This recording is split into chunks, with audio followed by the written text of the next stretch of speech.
Because we're like paid athletes. Red Bull. So I reckon this is the first time we've shot the shit. Shot the shit. Together. Shot the shit or shoot the shit? Is it? No, it's shoot the shit. Well, this is the time we're shooting the shit for the first time in the same room. Yeah. So this is the bike room, often referred to as the dungeon, that you've actually slept in a few times. And I used to think it was like a TARDIS. I used to think I had so much space inside for such a little room. And I reckon I spent at least 45 minutes trying to clean it up enough to squeeze two svelte, athletic young men in and still give us close enough to 1.5 metres of distance between us. Yeah, that's pretty good. So Shaun, welcome to my dungeon, my bike dungeon. Love it here. As you said, I've slept in here a couple of times. I actually really do like walking in this room and just drooling all over the Supercross goodness in here. There's a lot of history in this room. All the trophies, all the old frames, and yeah, and his squat rack. Because we all know how many squats he does. In my skinny jeans. In his skinny jeans, that's exactly right. He loves skinny jeans, just saying. So we kicked off the day with a bit of a ride. So you're probably one of the first of a few people that have come and had a look at the BSX track and the work that All Tracks Australia have done. Yeah. What do you reckon? I love it. I was here when Max and Dave, they came. It was raining and all that sort of stuff, and they were still doing really hard. They did the front straight and the first corner, and actually to ride it after that, it's a lot of fun. It took me a few goes just to get the feel, but once you get the feel, it's pops over nice. It's heaps of fun. So the spec I gave them was to make it bigger, which will essentially make it faster, more flowy and fun. Yeah, 100%. What do you reckon they've achieved so far? 100%, yeah. Like, it's really good. You pop off the first one, you got heaps of speed just to jump into the corner. It's actually really, really good. A lot of fun. I can definitely say we're going to have a lot of fun here during the warmer months here in Australia. So I'll give away your secret and tell people that you had a little bit of trouble at first. I'm blaming COVID for that. I'm blaming COVID. Oh, look, I haven't really ridden too much at a track, so I guess my skills are a little bit in the bottom drawer. It was less about skills, though, and more about just those first couple of pedals for accelerating and getting up to speed. Yeah, for sure, and just getting back into the groove. Like, I've been riding my local a little bit, which is a totally different type of jump, a bit more racy, as you said, so I was kind of still trying to be a little bit racy and not relaxed and kind of trail style sort of riding. But yeah, look, it came to me, and then and as I said, I wasn't stressed about it. It was just get your head around it, relax, and just have a bit of fun, which is what happened. So it was good. But watching you killing it was, I guess, oh man, I want to do that. I want to get into that groove. So yeah, a few more times and I'll be all over it for sure. Yeah, well, we changed it enough that it scared me a little bit initially, and I had to sort of sit back and think, well, have I gone the wrong direction? But after a couple of sessions, managed to get my head around it.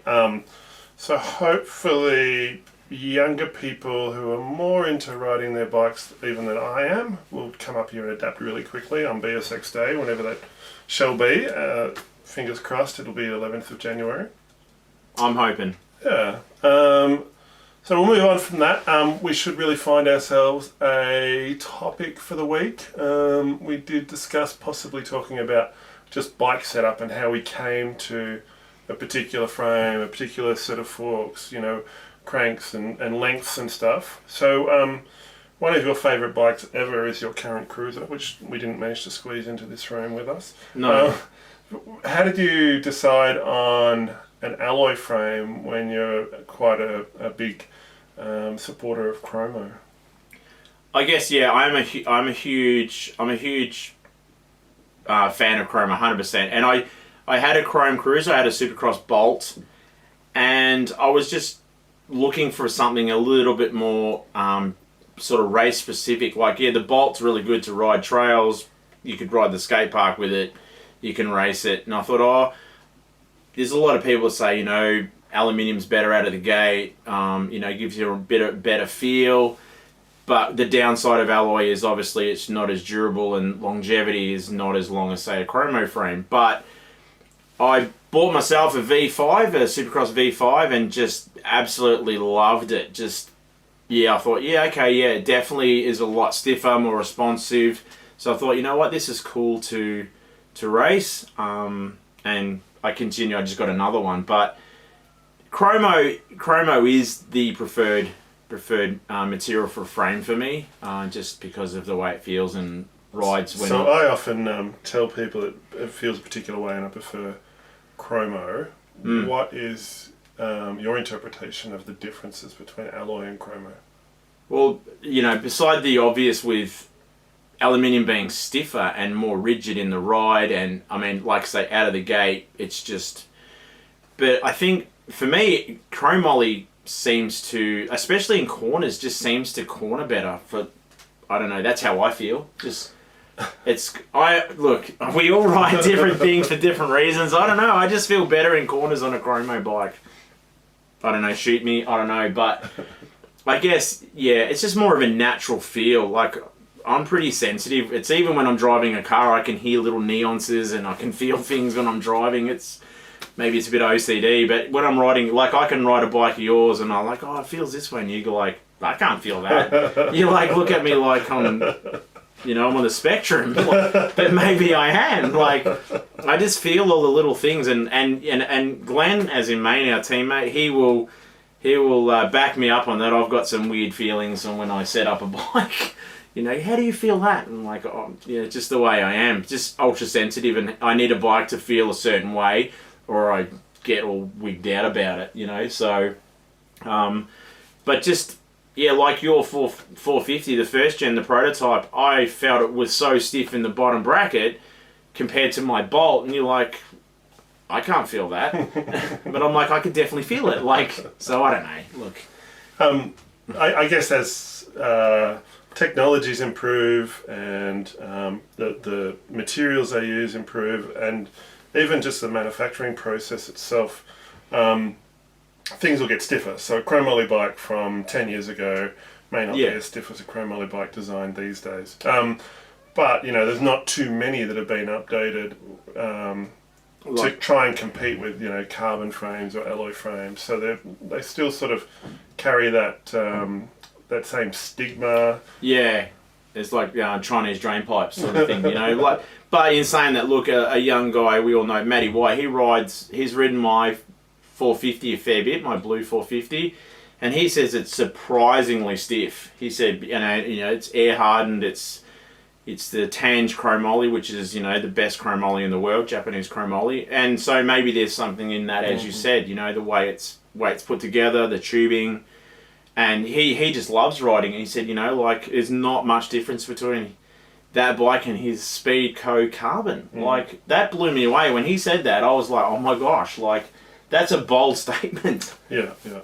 And you run Chromoly Forks on your aluminium frame rather than what most people would run, like a carbon. So what was the decision there? I like the look of Chromo Forks, and the forks I run, the SLTs, have a tapered leg, and I just kind of like that. It looks kind of, you know, sexy, I guess. You know, I like the look, and it gives you, like, I feel. Like especially on the gate, it gives you a good solid feel, and I like a little bit of weight in the front end, I guess, for manualing and stuff, and that safety of if I was to have a mishap in the air or whatever, you know, my forks are gonna stay true. But look, I've ridden bikes with carbon forks, like your Envy Black, and yeah, they feel awesome, and they are. But just, yeah, look, on the gate and stuff, you definitely go, yeah, I've got Chromo underneath me, and that's what we grew up with too, 100%. So I guess one of the other things that people will notice if they looked at your bike is you're always running flat pedals.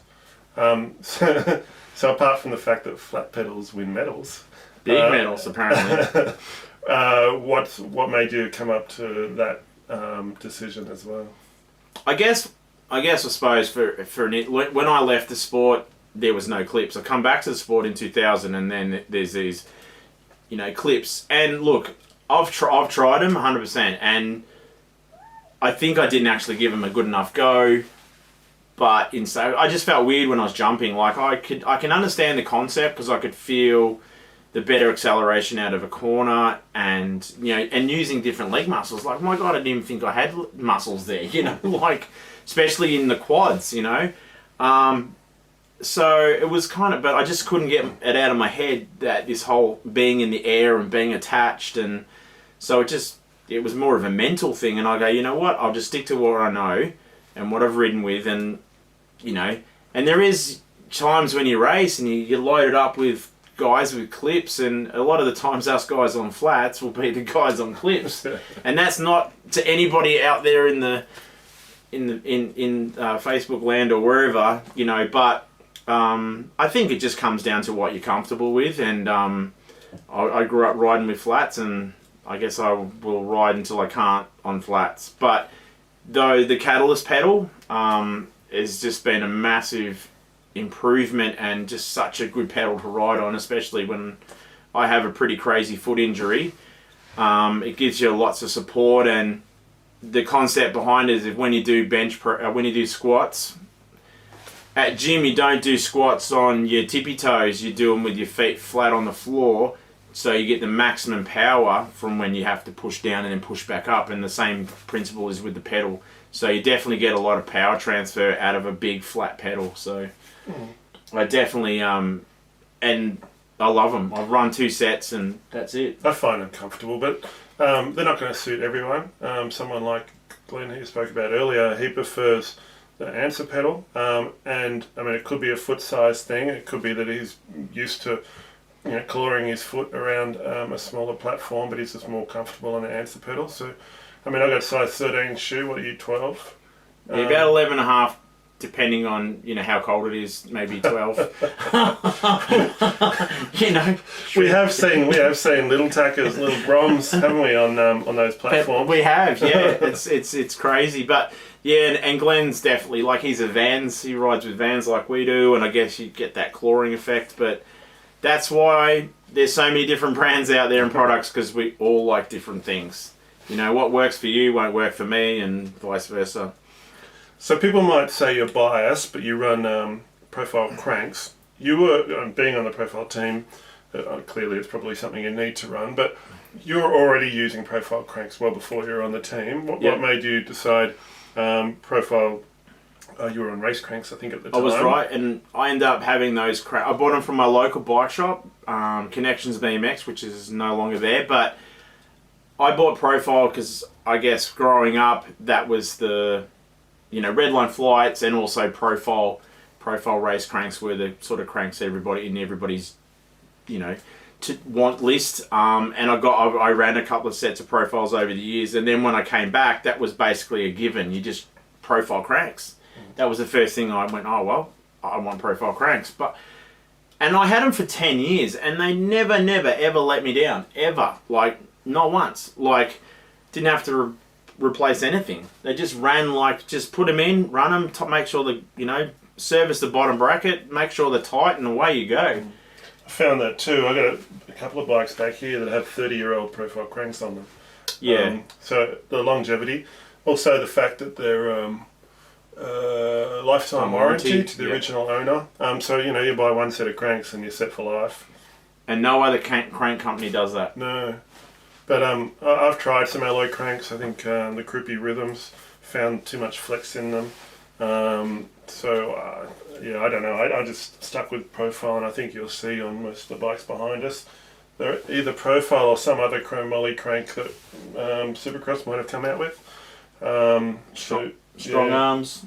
Yeah, not that everyone will find that they're the best cranks. I've found talking to people over the years, some people say they knock their ankles because they don't have the same kind of clearance on your ankles, and other people might say they don't kind of understand how the splines work, and so they're not going to suit everyone, but they suit these two big boys sitting right here. And I've not really ever built a bike for lightness either. I've always built a bike for durability and for purpose. I find that you build a well balanced bike, and a lot of people they lift my bike up and they go, "That's pretty light." And I'm like, I've not built it to be light. It's just I just want it to be functional, and to make sure it actually it performs what it's supposed to, without me going, oh geez, maybe I shouldn't jump those doubles or whatever, because, you know... In real terms, we spend just as much time riding dirt jumps or, other types of BMX, not just on the racetrack. So I think it's Paul keyed the term of a BSX build, where they usually have profile cranks, usually have flat pedals, usually have chromoly forks. Yeah. In most cases, they've got chromoly frames, you being the exception. Yeah. So it's almost like this do-all bike, and I think that's what we've all managed to kind of build, something that will be fine on the racetrack, nice, stiff, strong, reliable. Yeah. And you're not going to be scared to flog it in the backyard, sort of thing. 100%, yeah, I couldn't agree more. And and I guess, like I said, the way they're building chromo bikes these days, it's all modern geometry. They're, like I said, they're made out of brilliant materials, and it's kind of takes us back down memory lane too, because we all rode chromo frames. Yeah. And there's nothing wrong with that. I mean, ran a chromo frame, and you're like, oh, I felt comfortable on that. Why not still stay comfortable? But for racing, yeah, you can run alloy, no problem, or carbon. I mean, carbon's really popular. It's accessible now because a lot of companies are doing it, and there's a lot of technology, and it's made so much improvement. So you ride what you like 100%, you know?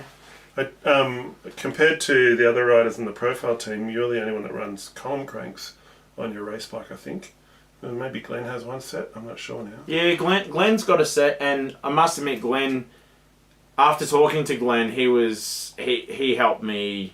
I just loved how they looked for a start, and then talking to him, and then I did have a few rides on his 450, the first gen, and I just loved them. I just love how they looked. They're just that little bit more beefy. 22mm axle, because I'm in the 1 ton club, so I got to go for stuff that's durable. I'm not getting any smaller. So yeah, and I just loved how they felt.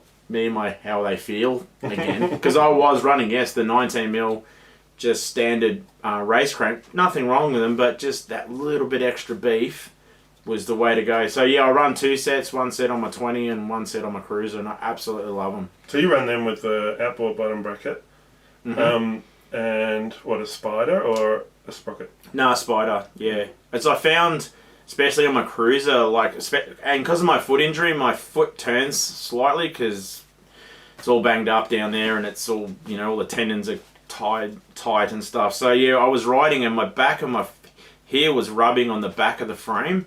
So now running the outboard, I don't get any foot rub on the back chainstay of my bike, and my stance feels a lot better anyway. So that solved that. So you don't feel any flex or anything like that with those? You've got a titanium spindle. Had any problems with that? Nope, not at all. No, and like I say, I'm in the 1 ton club. Over 100 kilos for all the people that are watching. So yeah, I'm not. Only just. Only just. Yeah, you can pay extra, and I'll tell you the real weight. But yeah, look, okay. So yeah, I'm over 100 kilos, and yeah, I've got no problems with knowing that I'm running a titanium axle at all. And yeah, I trust it. And no flex, no nothing. 100%. So for many years you would have run an inboard standard profile bottom bracket. Did you ever have problems with that? No, not at all. No, like I said, just you put them in, make sure you service it, service your bottom brackets, and yeah, obviously the changing your bearings up, but everything else was just 100%. But when you changed to an outboard bottom bracket, which had the wider stance, they got bigger bearings in them, so they roll a bit freer.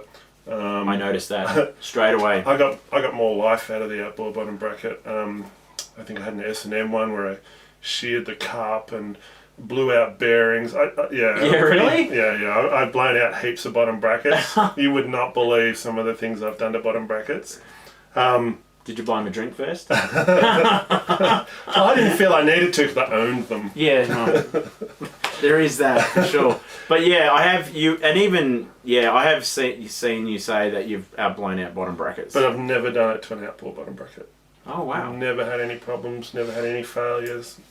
That's cool. Yeah, that is really cool. I didn't know that for sure, but I suppose there's a lot more going on inside a standard bottom bracket, isn't there? The bearing smaller and Yeah. all that sort of stuff. So, and it could be that I'm getting older and weaker and don't look as good in my skinny jeans. Ba-dum-tsh. For all the skinny jean haters out there, I'm not wearing them, trust me. My calves You're letting won't your fit. boys free, aren't you? Yeah, no, my calf muscles won't fit in them. That's my excuse. Yeah, no, yeah, and even if I wasn't on profile, I'd be running profile cranks. Yeah. That's not me just saying that. I actually 100% believe, and unlike some people, I don't know, around the world, if I didn't believe in a product, I wouldn't ride for the company or represent the company just because I get free stuff or get discount or whatever. I absolutely 100% believe in Profile's product. That's why I'm proud to represent them in any way I can. That's the bottom line. Just a disclaimer, this isn't paid for by Profile. Yeah, I know. Sorry. Yeah. Look. But I don't know.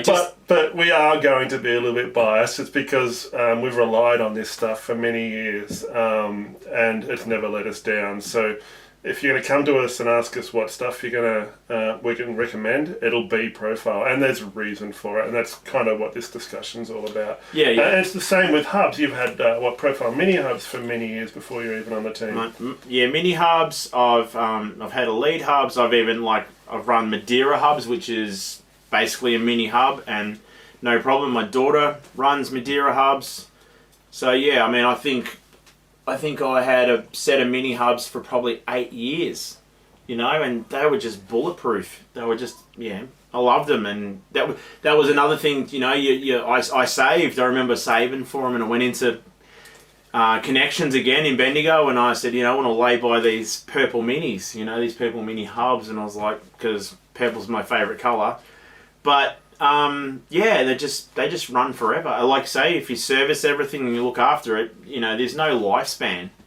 It's all about how you look after it and service it, and stuff will run forever. Have you learnt any tricks for servicing it, or do you palm that off into a bike shop that might know a bit more about them? Yeah, I'm one of those guys that like to keep bike shops in work. Oh, look, and like. Lately, or the last few years, Matty White, because he works at a bike shop, he's always, and I trust him, he always looks after my bike and always comes back, and he runs Profile products himself, and when he was riding for Hyper, they were sponsored by Profile, so he knows their product inside out, and he'd always sort of tell me, hey, when are you going to service his hub? And I'm like, yeah, okay. He goes, oh, it's about time you need to service your hub. So he's been good like that. So I'll take it. Or Paul Knox or Gary. I get him to look at my stuff. If I say, hey, does my hub need, is it okay? Yeah, cool. I'll pull it out of my bike, have a look, have a play around with it and put it back in. So yeah, it's always kind of good to have Gary or Paul at the track for any maintenance issues, but I haven't really had any, so So being a little bit larger than the average racer in our age group, me or you? Well, both of us. I think I'm heavier than you are. So I must be 102 kilos and you're 101. Is that right? Something like that. More closer to 20. But being a little bit bigger, is there anything on your bike you felt like, I better beef this up? I better run something a little bit thicker than usual, or a bit stronger or heavier than usual?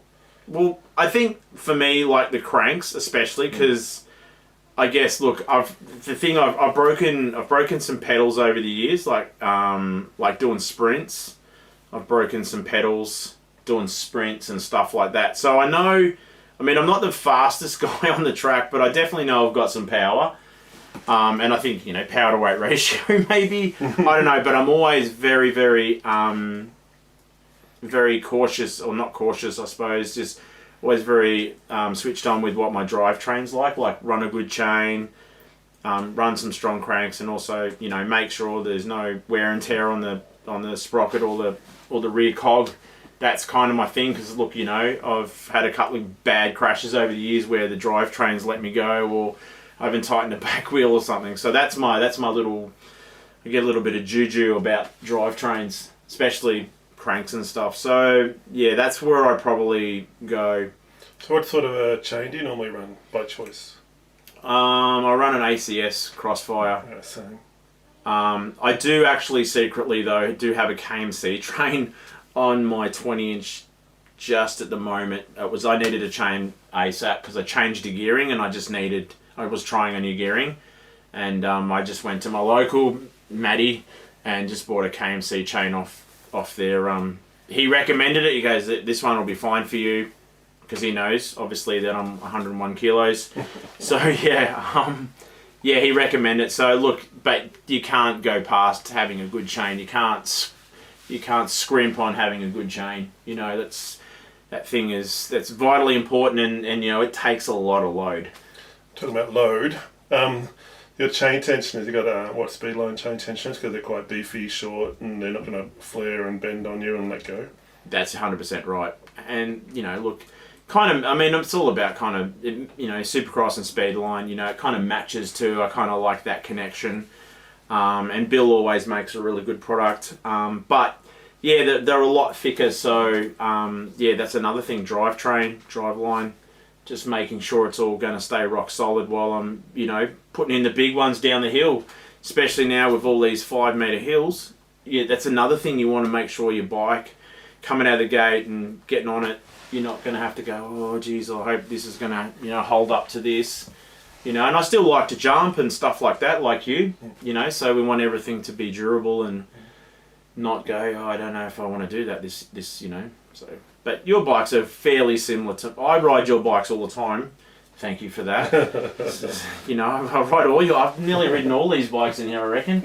Everyone that I've ridden, Yeah, I reckon I've probably ridden most of these bikes in here. Sometimes not asking, but yeah. There is a few good fan favourites in here. But yeah, and you and I pretty much ride the same setup except for different bars, yeah, probably. I think I run my bars forward, and different bars. Different bars? And longer cranks.